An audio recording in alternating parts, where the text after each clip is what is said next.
The boardroom is silent except for Michael Renner's voice. Sharp, cold, rehearsed. He slides a termination letter across the polished mahogany table like it's a winning card in poker. You crossed the line, Elise. The entire leadership team watches me. My hands don't shake as I stare at the paper. Instead, I feel something else entirely. Relief mixed with anticipation. The metallic taste of betrayal sits on my tongue, but I've been expecting this moment for weeks. He's firing me for refusing to lie. Someone laughs under their breath from the corner of the room. My stomach should twist, but it doesn't. I've spent 3 months preparing for exactly this scenario. I look up at Michael, meeting his cold blue eyes directly. You shouldn't have done this. His smile falters for just a second. Just long enough for me to see the first crack in his confidence. Because what Michael doesn't know, what none of them know, is that every shady email, every covered-up safety violation, every falsified report has already been copied, time-stamped, and secured. Legally. They thought I'd disappear quietly into unemployment. Instead, I built a paper trail that would unravel their entire empire from the inside out. My name is Elise Hart. I'm 42 years old, and until this moment, I was the senior compliance manager at Termination Systems. For 7 years, I believed in this company. Terminix wasn't just my employer, it was my identity. We developed security software for hospitals and government agencies. Life-saving technology that protected patient data and national infrastructure. I took the job because it meant something. Because compliance wasn't just paperwork to me. It was about keeping people safe. Michael Renner became CEO 3 years ago. Young, charismatic, Harvard-educated. He preached integrity at every company meeting. We're not just building software, he'd say with that practiced smile. We're building trust. The board loved him. Investors loved him. He had that rare combination of charm and confidence that made people want to follow him anywhere. I believed in him too. First, I was divorced, no kids, and I poured everything into my career. My apartment was 15 minutes from the office. Most nights, I stayed late, reviewing compliance reports, ensuring every detail met federal standards. My team respected me. I was fair but thorough. I never cut corners because corners in our industry meant vulnerabilities. Vulnerabilities meant people could die. That's why I noticed when things started to change. Started small. An invoice that didn't match our vendor records. I flagged it during a routine quarterly review. Probably just an accounting error, my supervisor said, barely glancing at the discrepancy. Don't get lost in the details, Elise. But details were literally my job. 2 weeks later, I found a safety report that had been altered. Critical vulnerabilities in our hospital software had been downgraded from severe to moderate. The original report, buried in our backup servers, told a different story. I brought it to Michael's office on a Tuesday morning. He was reading the Wall Street Journal, feet propped on his glass desk. Michael, we have a problem with the safety audit. He looked up, that politician's smile spreading across his face. Elise, you worry too much. Our software is solid. A few technical adjustments to the report don't change reality. But federal regulations require accurate reporting of all vulnerabilities, regardless of. Be a team player, he interrupted gently. Trust the process. The room went cold despite the warm spring sunlight streaming through his corner office windows. That's when I realized something fundamental had shifted at Terminix. The public humiliation came during the Monday all-hands meeting in late April.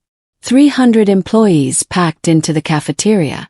Michael stood on the small stage, microphone in hand, looking every bit the visionary leader. He talked about quarterly growth, new contracts, exciting developments.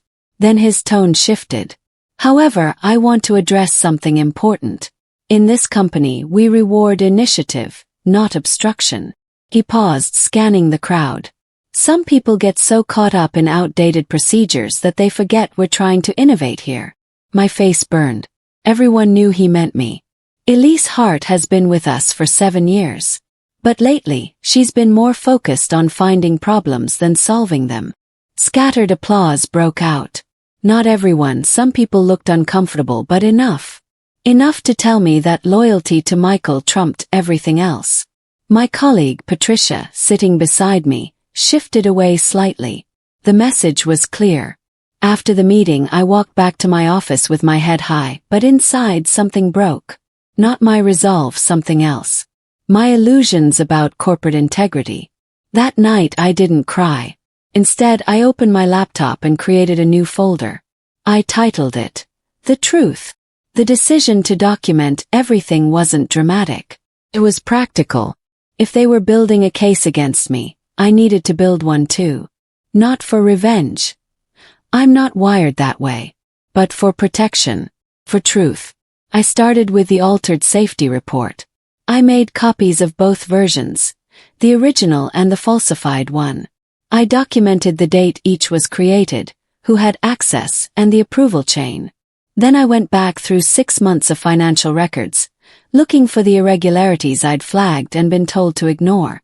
17 invoices from a vendor called SecureNet Solutions. Except when I cross-referenced our approved vendor list, SecureNet didn't exist in our system before January. Someone had added them retroactively. I traced the payments. Each invoice was just under the threshold that required board approval, perfectly designed to stay under the radar. Every night after work, I'd spend 2 hours organizing evidence. I didn't hack anything. I didn't access files I wasn't authorized to see. I simply archived everything I encountered in my normal compliance work. Email chains about adjusted reporting. Budget transfers that didn't match quarterly summaries. Safety certifications that appeared without the required testing documentation. Each file went onto an encrypted external drive that I kept in my apartment safe. By the time they realized what I was doing, the record would be complete. In May, Michael promoted his executive assistant Vanessa Cole to Director of Compliance Operations, a position that had never existed before. Vanessa was 29, blonde, and had a business degree from a state college. Her main qualification seemed to be an uncanny ability to repeat Michael's talking points like they were gospel truth. During the announcement, Michael praised her fresh perspective and innovative approach to outdated compliance frameworks. I sat in the conference room, watching my authority systematically dismantled. Elise will continue in her current role, Michael added, working under Vanessa's guidance to help modernize our processes. Working under someone with 3 years of experience versus my 7. Someone who had never worked in compliance before last week. After the meeting, Vanessa approached me with a nervous smile. I hope we can work well together, Elise. I know you have so much experience. Of course, I replied professionally. What else could I say? That night, I added the promotion announcement to my files. Along with an email chain, I discovered where Michael and the CFO discussed neutralizing the compliance bottleneck. Me. They called it corporate realignment. I called it what it was. Corruption wrapped in corporate speak. By June, the isolation was complete. Co-workers stopped talking when I entered the break room. Conversations died mid-sentence. People who'd eaten lunch with me for years suddenly had other plans.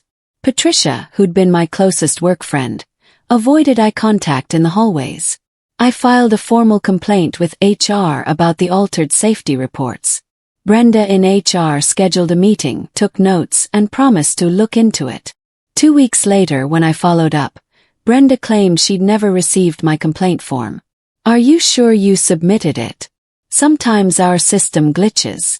I had a copy with her signature and the date stamp. But producing it would only make me look paranoid. I realized they weren't just building a case against me. They were creating a narrative. Elise Hart, the difficult employee who couldn't adapt to change. Who made baseless accusations. Who was becoming a liability. The scary part. They were good at it. I started keeping a journal, documenting every interaction, every meeting, every accidental lost document. My apartment became my war room. Evidence spread across my dining table like puzzle pieces waiting to form a complete picture. I still went to work every day. Still did my job. But now I worked with quiet purpose. The setup came in July. 3 months after the all-hands humiliation. A safety compliance report appeared in the system under my digital signature. It certified that our new hospital software update had passed all federal security standards. The problem? I'd never seen the report before. I certainly hadn't signed it. The bigger problem? The software update hadn't actually been tested yet. Our quality assurance team was still running preliminary checks. That report was a lie, stamped with my name. I discovered it by accident during a routine file review. My hands shook as I read through the falsified data, the forged approval, the backdated timestamps. It was perfect. They'd created the crime and made me the criminal. I immediately drafted an email to Michael, CCing the board, explaining that the report was fraudulent and that I hadn't authorized it. My finger hovered over the send button for 10 minutes. Then I deleted the draft. Sending it would tip them off that I knew. They'd cover their tracks, delete evidence, and I'd look like I was making excuses for my own mistake. Instead, I saved 3 different copies of the fraudulent report, documenting every metadata detail that proved I hadn't created it. Then I waited.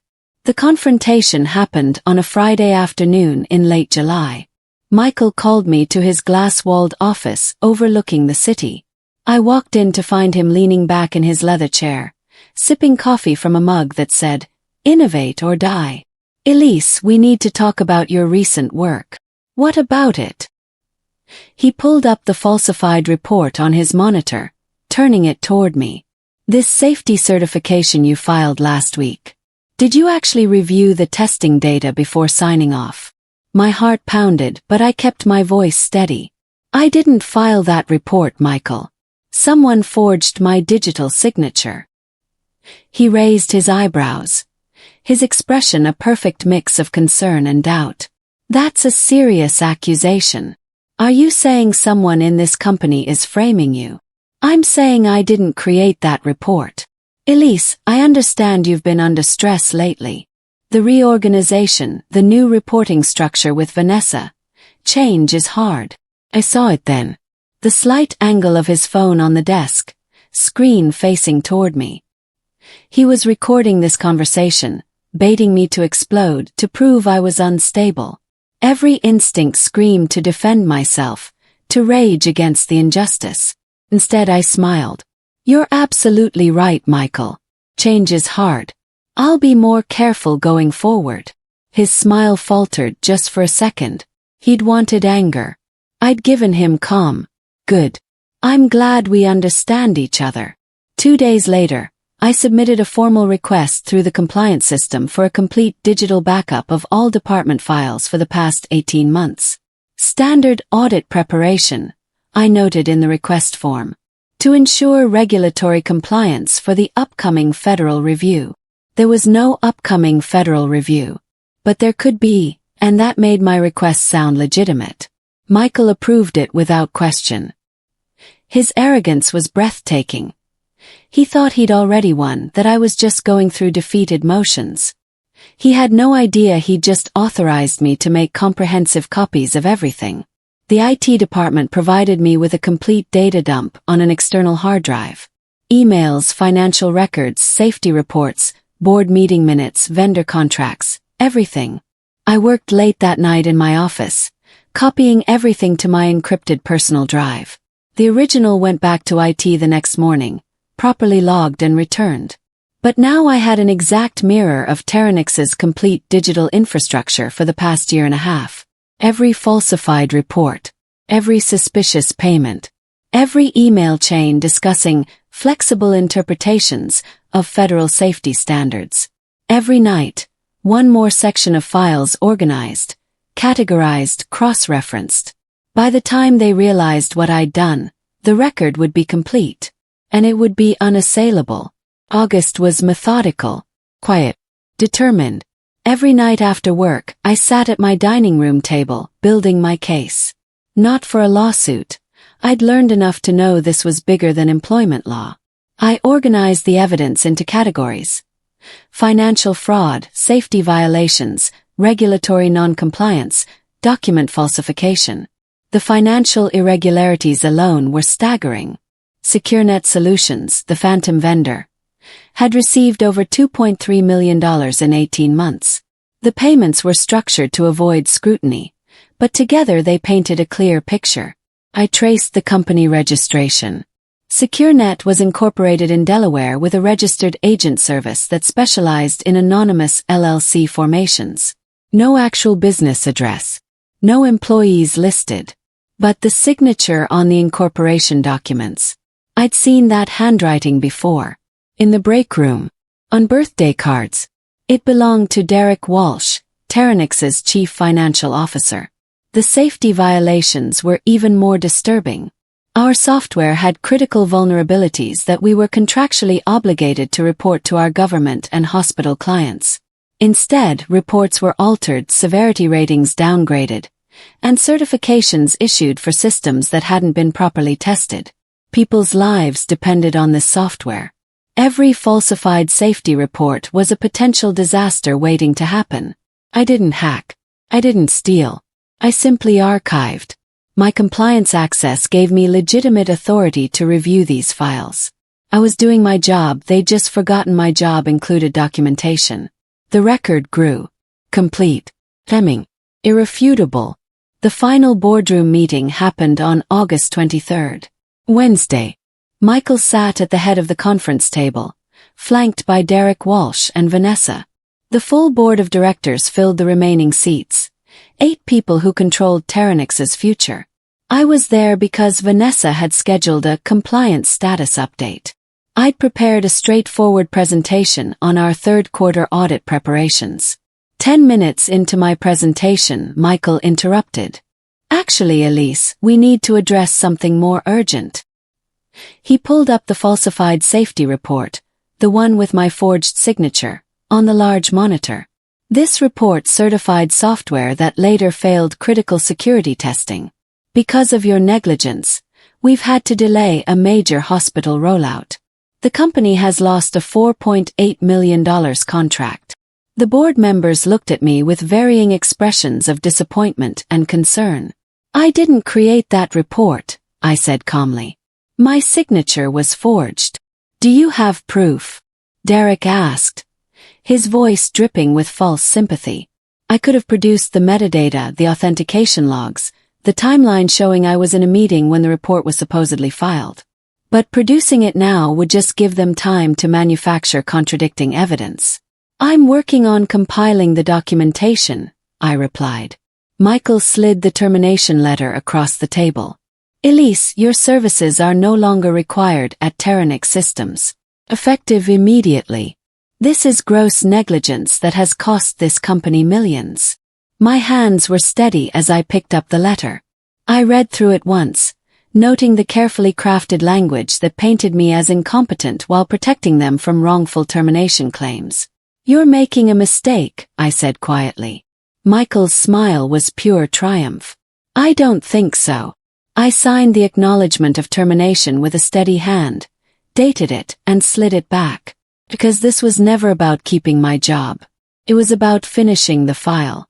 And the file was complete. The next 2 weeks were silent. Eerily, suffocatingly silent. I filed for unemployment. Dated my resume. Went through the motions of job searching. Friends from Terminix stopped returning my calls. My LinkedIn messages went unanswered. When I reached out to recruiters in my network, conversations that had once been warm turned suddenly cold. We're pursuing other candidates. The position has been filled. We'll keep your resume on file. I realized Michael had gotten there first. Quiet phone calls to industry contacts. Whispered warnings about the difficult compliance manager who couldn't handle modernization. Felt erased. My 7 years of ethical work, my reputation for integrity, gone. Replaced by a narrative I couldn't fight. My apartment felt smaller somehow. The evidence files stacked on my dining table mocked me. What good was truth if no one would listen? Some nights I questioned everything. Maybe I should have just gone along. Kept my head down. Ignored the irregularities. But then I'd remember the hospital software. The patients whose data security depended on systems we'd certified without proper testing. The truth mattered. even if I was the only one who knew it. Sometimes silence is where power hides, waiting for the right moment to speak. The brown envelope arrived on September 12th, a Tuesday. No return address. Hand-delivered to my apartment building's mailroom. Inside was a USB drive and a handwritten note. "You're not the only one who noticed. A friend at Termination." My hands shook as I plugged the drive into my laptop using an isolated virtual machine. I wasn't stupid enough to risk malware. What I found made my 3 months of documentation look incomplete. Government contract files showing Termination had received $8.4 million in federal grants for security research and development. The grant requirements were specific. The money had to be spent on actual research, with quarterly progress reports. The progress reports on the USB were fabricated. The research had never happened. The grant money had been redirected through shell companies, including SecureNet Solutions. There were also internal emails discussing safety violations that went beyond software. The company's main server facility had failed its fire safety inspection. Rather than fix the violations, someone had bribed the inspector. This wasn't just corporate fraud anymore. This was federal criminal activity.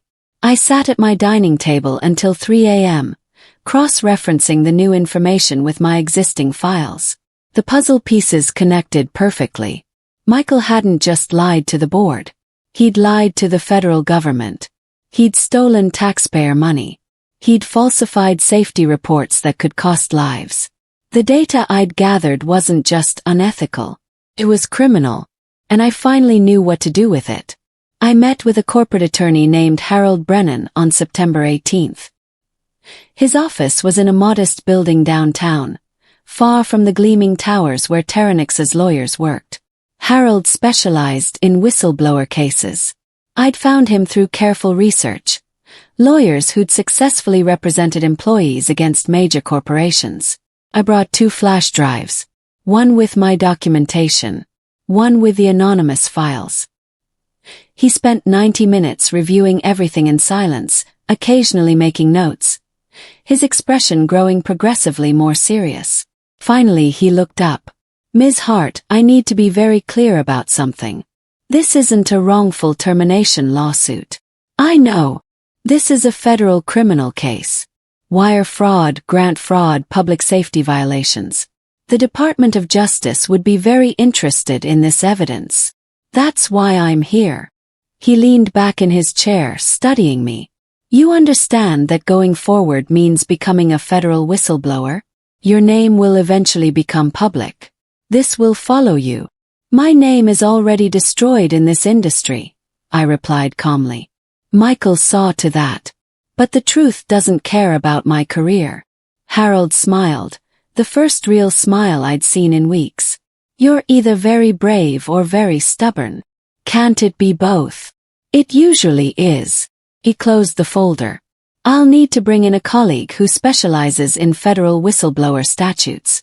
We'll need to prepare your disclosure carefully.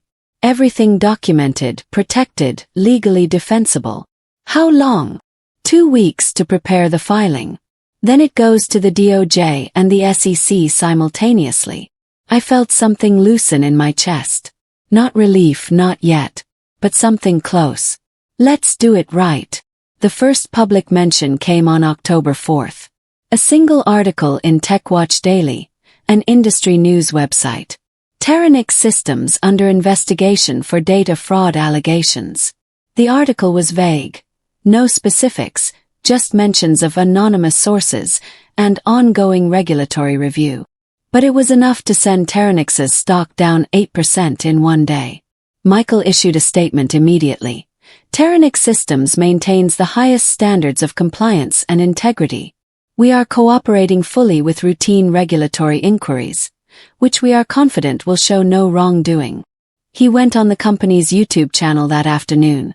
All charm and confidence. Sometimes competitors try to damage successful companies with baseless allegations. The truth always comes out.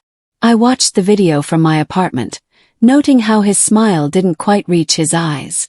Publicly he looked confident, but I knew what was happening behind the scenes. Harold had kept me informed. Emergency board meetings, lawyers brought in from New York, frantic document reviews. They didn't know yet where the investigation started. They didn't know about my files. They just knew someone had talked. And in their panic they were making mistakes. Hasty deletions of files. Contradictory statements to investigators. More lies piled on top of the original lies. I didn't feel victorious. Just tired. And certain that I'd done the right thing. The cease and desist letter arrived on October 12th. Delivered by courier to my apartment. It was from Whitmore and Associates, one of the most expensive law firms in the state. 6 pages of legal threats and demands. I was ordered to immediately cease all defamatory statements, return all proprietary company documents, and refrain from further interference with Termination Systems' business operations.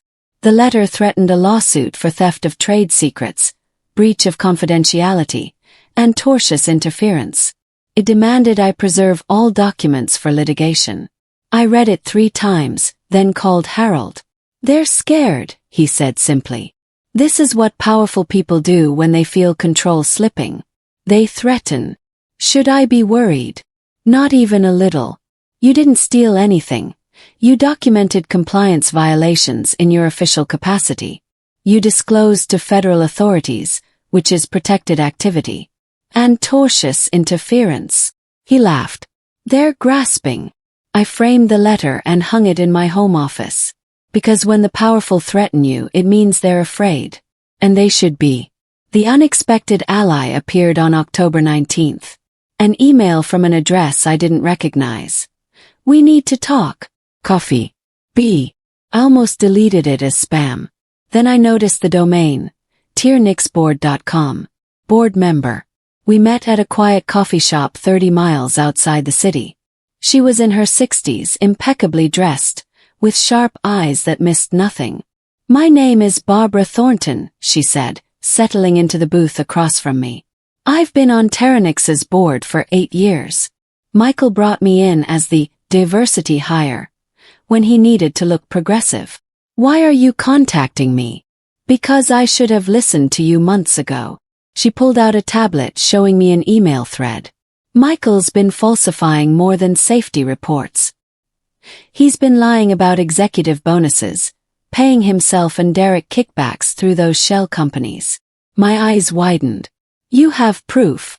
Complete documentation." "I started digging after your investigation became public. The more I looked, the more I found." He paused. "I'm meeting with federal investigators next week. I wanted you to know you weren't alone in this. Why didn't you speak up before?" Barbara's expression hardened. "Because I believed him. The charisma, the growth numbers, the vision, I wanted to believe in it. By the time I realized something was wrong, I was complicit through my silence." She slid a second flash drive across the table. "This is everything I've found. Board meeting recordings, financial audits, email chains. Consider it my apology for not protecting you when I should have." My file had just doubled in size. And suddenly I wasn't fighting alone. November brought the unraveling. Internal emails leaked to the press. Not from me, but from someone still inside Terminix. Probably multiple someones. Rats fleeing a sinking ship. The emails showed Michael and Derek discussing how to manage the compliance problem. Meaning me.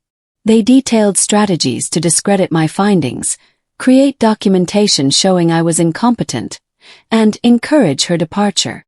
One email, dated 3 weeks before my termination, read, "Elise is too smart for her own good.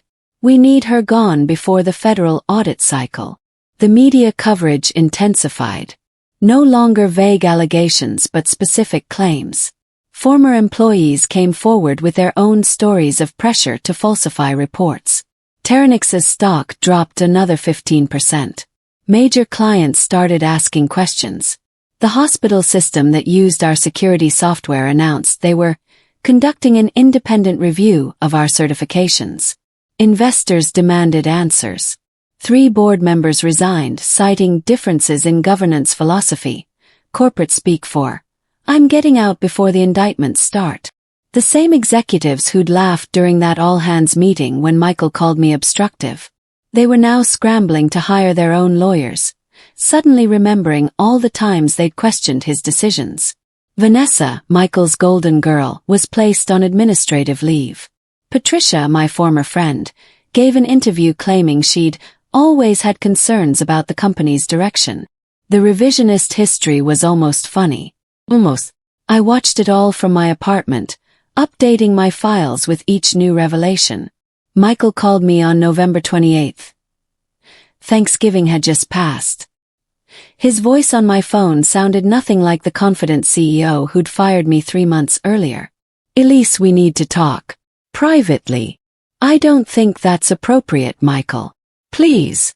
The word cracked. This has gotten out of hand. I never meant for things to go this far. I put him on speaker, my recording app already running. Legal in my state. What do you want, Michael? I want to fix this. Privately. Without the media circus, without the investigations. You and I, we can work something out. Work what out exactly? Come back to Termination. Director-level position. Full back pay. Public statement saying there was a misunderstanding. I almost laughed. You think I want my job back? I think you want justice. And I'm offering it. We'll make changes, real changes. New compliance standards. You'll have full authority. And the federal investigation. Silence. Then. That's complicated. But with your cooperation, maybe we can present it as internal reforms already underway. You want me to help you cover it up. I want us both to move forward. I thought about the hospital patients whose data security depended on honest safety reports. The taxpayers whose grant money had been stolen. The employees who'd been pressured to compromise their integrity. Michael, you taught me something valuable, I said calmly. You taught me that integrity doesn't need an audience. It doesn't need approval or applause. It just needs to exist. Elise. No. You had a choice every single day to do the right thing. You chose profit over people. Comfort over conscience. And now you're facing the consequences. You'll regret this. I regret that I didn't speak up sooner. I ended the call. The Department of Justice released its statement on December 15th, exactly 4 months after my termination. I was in Harold's office when the news broke, watching his assistant's computer screen refresh with the official press release. United States Department of Justice announces indictments in Terminix Systems fraud case. Multiple defendants charged with wire fraud, grant fraud, and violations of federal safety reporting requirements. Michael Renner, charged with orchestrating a scheme to defraud the federal government, falsify safety certifications, and obstruct regulatory oversight. Derek Walsh, charged with money laundering, wire fraud, and conspiracy. For other executives, various charges related to the scheme. The press release didn't mention my name. Federal whistleblower protections kept my identity sealed in the court documents. But everyone in the industry knew. Within an hour, my phone started buzzing. Former colleagues reaching out. Reporters requesting interviews. Lawyers from other companies asking if I'd consult on their compliance programs. My email inbox flooded with messages. Some supportive. Some angry. People who'd lost their jobs when Terminix collapsed, blaming me for speaking up rather than the executives who'd committed crimes. I turned off my phone and sat in silence. Harold looked at me. How do you feel? Tired, I admitted. And sad. This wasn't supposed to be my fight. But you fought it anyway. Because no one else would. Outside the window, snow was starting to fall. The city looked clean under the white blanket, like the world was getting a fresh start. Terminix Systems' collapse was swift and brutal. The stock, which had been trading at $84 per share in July, closed at $3.12 on December 20th. Trading was suspended the next day pending delisting. The company website went dark on Christmas Eve. Just a simple message. Terminix Systems has ceased operations. Former employees should contact email for information regarding final paychecks and benefits. Over 300 people lost their jobs. Not just executives, developers, support staff, administrative workers. People with families and mortgages and Christmas presents they'd already bought. I felt the weight of that. Every single person whose life was upended. But I also knew the alternative. If I'd stayed silent, eventually the house of cards would have collapsed anyway. Probably when someone died because of a falsified safety report. This way, at least, the truth was known. The criminals were being prosecuted. Future companies might think twice before prioritizing profit over integrity. Harold negotiated my whistleblower reward, a percentage of the money recovered by the federal government. It was substantial, enough to live comfortably for years. But money wasn't why I'd done it.